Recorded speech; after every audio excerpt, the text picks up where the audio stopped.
Hello అండి, అందరికీ నమస్తే. నేను మీ Gauravkrishna. Welcome back to our channel wall poster. అయితే ఏదైతే మనకు సాహో సినిమా ఉందో, సాహో సినిమాని ఇంకా ఓజీ సినిమాని రెండు సినిమాల్ని ఒక యూనివర్స్ లాగా డైరెక్టర్ సుజిత్ అయితే ప్లాన్ చేశాడు. అయితే ఏదైతే సాహో సినిమా తీసేటప్పుడు నాకు తెలిసి బేసిక్గా సుజిత్కి ఈ ఆలోచన లేదు ఒక యూనివర్స్ని క్రియేట్ చేయాలని చెప్పి. బట్ ఏదైతే ఓజీ సినిమా తీసేటప్పుడు నాకు తెలిసి ఒక ఆలోచన వచ్చింది మనోడికి. ఏంటంటే పవన్ కళ్యాణ్ గారిని ఇంకా ఎవరైతే ప్రభాస్ గారు ఉన్నారో వీళ్ళిద్దరిని కూడా ఒకే స్క్రీన్ పైన చూపించాలి అని చెప్పి ఒక ఆలోచన వచ్చింది. అందుకే దాదాపు ఓజీ స్క్రిప్ట్ పైన మనోడు 5 సంవత్సరాల దాకా పనిచేయడం జరిగిందంటే అఫీషియల్గా వస్తున్న ఇన్ఫర్మేషన్ ఇది. సో ఈ 5 సంవత్సరాల్లో మనోడు ఏం చేశాడంటే ఓజీకి సంబంధించిన టైం లైన్ కొద్దిగా మార్చడం జరిగింది. మరి ఓజీకి సంబంధించిన టైం లైన్ సాహోకి సంబంధించిన టైం లైన్ మ్యాచ్ అవుతుందా లేదా అని సింపుల్గా మనం మాట్లాడుకుందాం. సో ముందుగా ఓజీకి సంబంధించిన టైం లైన్ ఏ విధంగా ఉంది అని మనం మాట్లాడుకున్నట్టయితే, ఏదైతే ఓజీలో ఫ్లాష్ బ్యాక్ సీన్ ఉంటుందో అందులో ఎవరైతే మాస్టర్ ఒరిచో జెన్సన్ ఉంటాడో అతను చనిపోయినట్టు మనకు ఒక స్టాచ్యూ కనిపిస్తుంది. అతని లైఫ్ టైం ఎంత 1959 నుంచి 1985 వరకు ఆ మధ్య లైఫ్ టైం ఉంటుంది. అంటే 1959 నుంచి 1985 వరకు ఇతని ఒరిచో జెన్సన్ లైఫ్ టైం అంటే 26 ఇయర్స్లోనే మనోడు చనిపోయాడు అని మీనింగ్.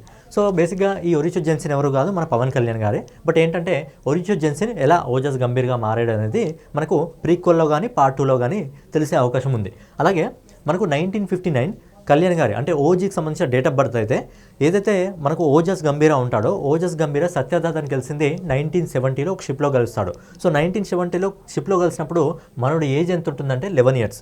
సో 1959లో జన్మించాడు కాబట్టి 1970లో సత్యదాతని కలిస్తే అప్పుడు మనోడి ఏజ్ 11 సంవత్సరాలు ఉంటుంది.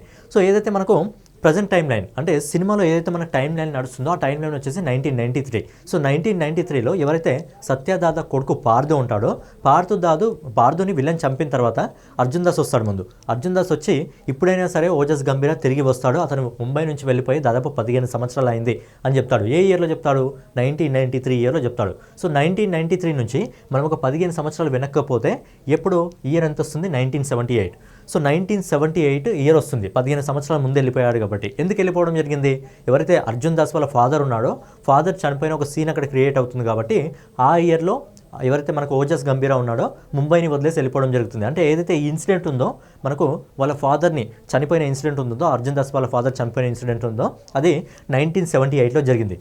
అంటే పవన్ కళ్యాణ్ గారు 1959లో అంటే ఓజీ 1959లో పుట్టినట్టయితే 1978 వచ్చేసరికి పవన్ కళ్యాణ్ గారు ఏజ్ ఎంత ఉంటుంది?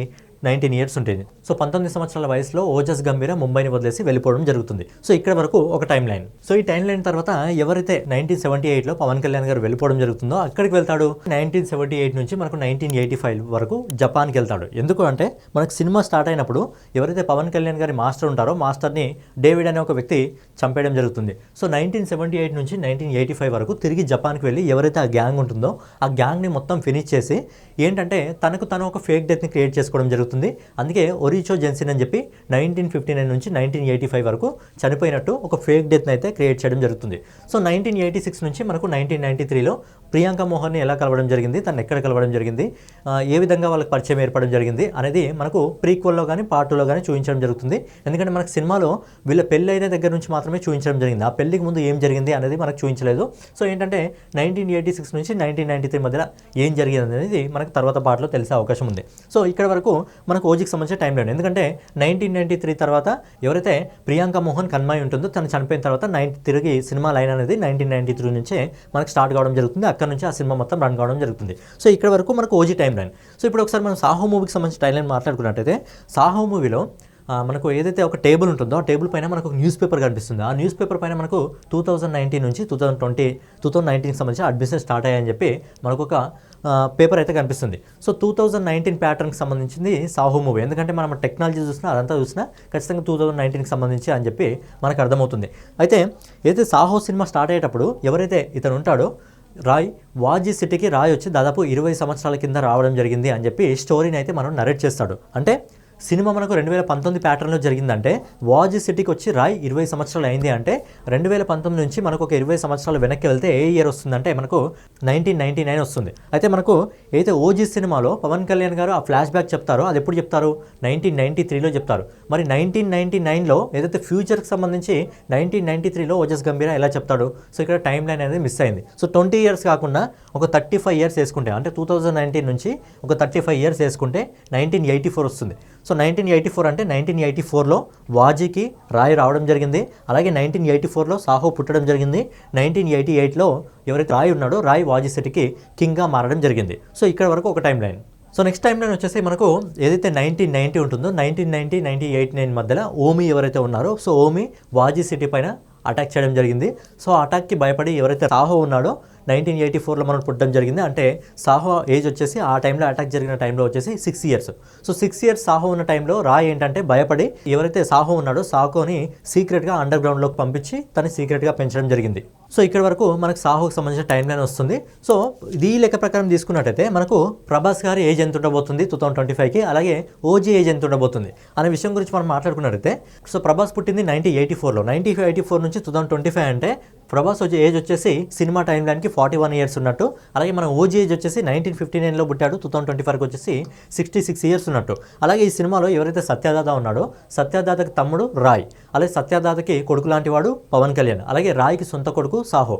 సో ఈ ప్యాటర్న్ ప్రకారం ఏమవుతుంది, పవన్ కళ్యాణ్ ఇంకా ఎవరైతే మన సాహో అంటే ప్రభాస్ గారు ఉన్నారో వీళ్ళిద్దరు కూడా రిలేషన్గా వీళ్ళిద్దరు కూడా ఏంటంటే అన్నదమ్ములు అవుతారు. అలాగే ఇంకా ఇన్స్టాగ్రామ్లో కొన్ని స్టోరీస్లో ఏం కనిపిస్తుందంటే ఎవరైతే పవన్ కళ్యాణ్ గారి కూతురు తారా ఉందో సో సాహో సినిమాలో ఎవరైతే శ్రద్ధా కపూర్ కనిపించడం జరుగుతుందో తనే తారా అని చెప్పి కొన్ని పేజెస్లో అయితే కనిపిస్తుంది. బట్ ఏంటంటే ఇక్కడ అక్కడ సాహో సినిమాలో ప్రభాస్ గారికి శ్రద్ధా కపూర్ గారికి లవ్ యాంగిల్ ఉంటుంది. బట్ ఏంటంటే ఇక్కడ సాహో ఇంకా ఓజీ అన్నదమ్ములైనప్పుడు ఓజీ కూతురు సాహోకి ఏమవుతుంది, కూతురు అవుతుంది. అంటే అక్కడ ఎవరైతే తారా ఉందో తారా కూడా సాహోకి కూతురు అవుతుంది. దీని ద్వారా ఏమర్థమవుతుంది ఏంటంటే తారా శ్రద్ధా కపూర్ కాదు, సాహో సినిమాలో కనిపించింది వేరే. మరి తారాకు సంబంధించిన క్యారెక్టర్ మనకి ఏంటంటే పార్ట్ 2లో కనిపించే అవకాశం ఉంది. ఎందుకంటే ఇక్కడ మనకు ఓజీ కూతురు తారా అయినప్పుడు ప్రభాస్ కూడా అన్నదమ్ములైనప్పుడు ఏంటంటే ప్రభాస్ కూడా కూతురు అవుతుంది. కాబట్టి తారా క్యారెక్టర్ని మనకు పార్ట్ 2లో చూపించే అవకాశం ఉంది. ఎవరైతే శ్రద్ధా కపూర్ ఉందో తనకి తారాకి సంబంధం లేదు. సో ఇక్కడ వరకు ఒక యూనివర్స్ అయితే క్రియేట్ కావడం జరిగింది. సో ఈ యూనివర్స్లో ఏంటంటే చిన్న లూప్ హోల్ ఏంటంటే వాజీ సిటీకి రాయ్ వచ్చింది 20 ఇయర్స్ బ్యాక్ అనే బదులు 35 ఇయర్స్ బ్యాక్ అంటే సెట్ అవుతుంది. ఎందుకంటే 1993లో మనకు 1999కి సంబంధించిన స్టోరీ ఎలా గంభీర చెప్పగలుగుతాడా అని చెప్పి చిన్న ఇక్కడ లూప్ హోల్ ఉంది. సో దాన్ని ఒక్క డైలాగ్ని సెట్ చేస్తే మనకు అర్థమవుతుంది. సో ఇప్పుడు మీకు ఏదైతే ఓజీకి సంబంధించి ఇంకా సాహోకి సంబంధించి టైం లైన్ చెప్పడం జరిగిందో బేసిక్గా ఈ ఎంటైర్ టైం లైన్ కూడా సో ఎక్కడి నుంచి మనం తీసుకోవడం జరిగిందంటే ఇన్స్టాగ్రామ్లో కంటెంట్ కావాలా నాయన అని చెప్పి ఒక పేజ్ అయితే ఉండడం జరిగింది. సో అక్కడ నుంచి మా ఫ్రెండ్ అయితే నాకు పంపించాడు. ఏంటంటే మీ ఆడియన్స్ కూడా ఉంటారు కదా, కంటెంట్ బాగుంది ఒకసారి చెప్పు అని చెప్పి. సో దీని క్రెడిట్ అనేది పూర్తిగా కంటెంట్ కావాలని ఎవరైతే ఇన్స్టాగ్రామ్లో అఫీషియల్ పేజ్ ఉందో వాళ్ళకే దక్కడం జరుగుతుంది. సో ఏంటంటే ఎవరైతే దీనికోసం కష్టపడిందో ఆ క్రెడిట్ వాళ్ళకే ఇవ్వాలి. కాబట్టి సో కంటెంట్ని చాలా అద్భుతంగా ఆలోచించి టైంలన్నీ చాలా బాగా వాళ్ళు సెట్ చేయడం జరిగింది. చాలా సెర్చ్ చేసి వాళ్ళు దీన్ని క్రియేట్ చేయడం జరిగింది. కాబట్టి క్రెడిట్ అనేది పూర్తిగా వాళ్ళకే ఇవ్వాలి. సో ఫైనల్గా ఇదన్నమాట వీడియో. సో ఈ వీడియో పైన ప్రభాస్ గారి ఫ్యాన్స్ ఇంకా పవన్ కళ్యాణ్ గారి ఫ్యాన్స్ మీరేమంటారు? మరి ఇద్దరిని ఒకే సినిమాలో చూసే అవకాశం దొరుకుతుంది. అలాగే సుజిత్ తర్వాత నెక్స్ట్ పార్ట్ నాని గారితో ఉంది కాబట్టి వీలైతే నాని గారిని కూడా ఈ యూనివర్స్లో మనం ఒక పార్ట్ అయితే చేయొచ్చు.